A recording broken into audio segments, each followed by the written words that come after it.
C'est l'histoire d'une magogoise qui est au cœur d'un balado qui s'intitule Des bulles familiales, qui s'inscrit également dans un projet d'une plus grande envergure, un rêve qu'elle a pour sa ville d'adoption, de pouvoir peut-être remettre en contexte des histoires de la direction de la protection de la jeunesse, de déstigmatiser tout ça.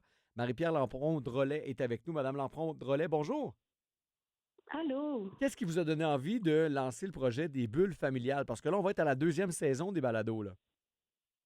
Oui, exact. Ben moi, dans le fond, j'étudie au bac en travail social à l'Université de Sherbrooke. Je suis en deuxième année. Puis, ça m'aidait, dans le fond, pour apprendre mon futur métier de travail social, mais aussi de déboulonner des mythes, parce que souvent, qu'est-ce qu'on dit dans la société, justement, c'est un peu plus péjoratif.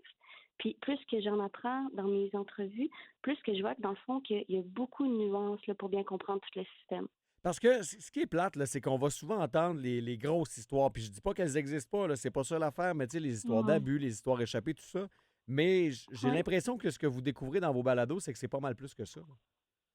Ah, vraiment, notre système a tellement besoin de bienveillance. Autant les familles, les enfants, les institutions, les OBNL, les étudiants. Dans le fond, c'est un gros travail d'équipe. C'est un devoir sociétal là, de soutenir nos enfants.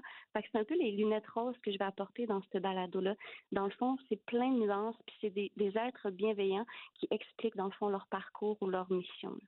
Vous avez personnellement jamais eu besoin de la DPJ, mais je pense que votre parcours de vie est assez unique quand même, là. Oui, oui, exact. C'est pour ça que moi, c'est ma clientèle chouchou. Je me reconnais vraiment dans eux. Tu sais, ils sont souvent considérés comme des petits Christ, les enfants de la DPJ, mais moi-même, j'étais une petite Christ là, dans ma jeunesse.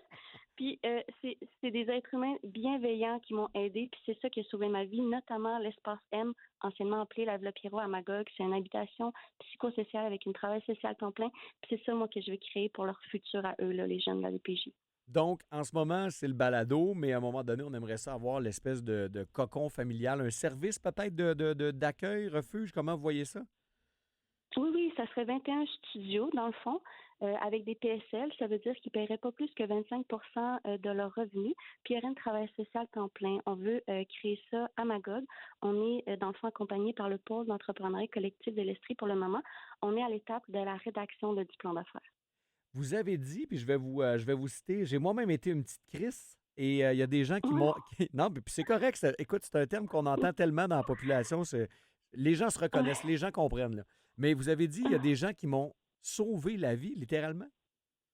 Ah oui, Déby Benoît, une travailleuse sociale à l'espace M, là, qui travaille notamment aussi pour le Carrefour Jeunesse Emploi. Ça prend vraiment un milieu bienveillant, stable, sécuritaire. Ça prend des gens vraiment qui disent que t'es normal, que c'est normal qu'est-ce que tu vis, puis que t'as un plein potentiel. Ça prend du monde qui croit en toi pour que tu puisses te permettre de croire en toi. Puis c'est ça que moi je veux donner aux jeunes de la protection de la jeunesse. Hey, mais pour dire ça, il faut être allé dans. Tu sais, il faut avoir touché le fond, là. Ah oui, mais n'importe quel humain est capable de toucher le fond, puis je veux dire, c'est ça, tu sais, n'importe qui est pas à l'abri d'un burn-out, d'une dépression. N'importe quelle famille, la DPJ peut rentrer dedans. C'est pour ça que ça prend un tissu social fort. Puis c'est ça, la saison 2 du balado que je vais mettre en lumière. Je vais mettre en lumière plein d'organismes que la plupart des gens connaissent pas, qui sont gênés d'aller demander de l'aide. Moi, dans le fond, j'ai été cliente de tous les organismes qui existent à Magog, puis j'ai pas été gênée de tout ça parce que justement, ça m'aide maintenant à atteindre mon plein potentiel. Là, c'est un travail d'équipe. Oui, puis c'est beau aussi ce que vous avez fait de votre vie. Tu sais, vous êtes ni plus ni moins réorienté peut-être un petit peu plus tard dans votre vie, puis j'imagine que votre désir d'aider les autres vient un peu de là aussi. Ah, vraiment, vraiment. Je veux redonner qu'est-ce qu'on m'a donné parce que c'est ça, c'est tellement important. Là. Puis ça fait un sens dans ma vie, justement, de tout ce que j'ai vécu, de pouvoir redonner, ça donne vraiment un sens puis une motivation profonde, là. Parce que vous êtes maman? Ah, maman, oui, maman monoparentale exclusive d'un enfant de 8 ans. OK, fait que vous êtes occupé dans la vie, là. Ah, effectivement, exactement. Oui, on peut dire ça. Parce que vous allez à l'Université de Sherbrooke aussi en même temps? Oui, temps plein. Puis vous avez le projet de balado, puis vous avez le projet d'hébergement. Exactement. Oui, oui, oui. On chôme pas. Pour les gens qui veulent Oui. regarder ce que vous avez fait des bulles familiales, soit la première saison ou celle qui s'en vient, on va où? Sur Spotify, sur YouTube. C'est vraiment gratuit, accessible. Il n'y a même pas de pub. Je veux vraiment rendre ça accessible. Là. Puis je fais ça avec mon cœur. Moi, je suis pas une professionnelle. Là. Je suis pas quelqu'un qui travaille à la radio. Je fais vraiment ça juste là pour participer là, à la communauté. Visiblement, vos rêves sont grands, vous manquez peut-être de temps.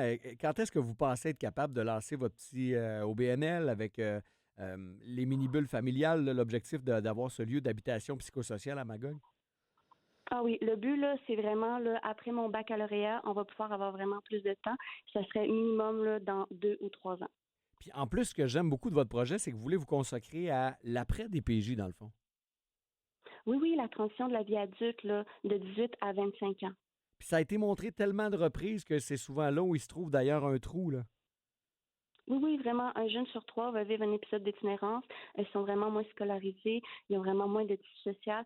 C'est vraiment important de continuer de leur offrir des services. Là. Je sais qu'il y a le programme qualification jeunesse, PQJ, mais c'est vraiment de créer des organismes là, qui vont les soutenir. Puis à Magog, il n'y en a pas beaucoup justement pour eux. Dans les invités que vous avez eus, est-ce qu'il y en a un qui a été plus marquant que les autres? Ah, Jean-François Arsenault, Olessi à Grimby, c'est un être incroyable. Il me fait penser, vraiment, lui, il dort 4 heures par nuit. Il me fait penser à Grégory Charles. C'est une machine de guerre. Lui, il réunit tous les humains pour justement créer des logements d'habitation vraiment abordables. Puis, il a créé ça à Grimby. Olessi, Jean-François Arsenault. Vraiment, il rejoint des gens, des organismes communautaires, du privé, des arts. C'est vraiment beau ce qu'il fait. Il est très inspirant. Une inspiration pour vous? Vraiment. Puis aussi Leslie Hills, la directrice nationale de la protection de la jeunesse qui est venue. Il n'est pas encore sorti, mais vraiment, elle, c'est une femme magnifique. C'est une leader positive incroyable. Marie-Pierre Lampron-Drolet, merci d'avoir pris du temps pour nous. Bonne chance pour votre projet. Merci vraiment Merci. beaucoup. Bonne journée à Au tout le monde. plaisir. Bye bye. Bye.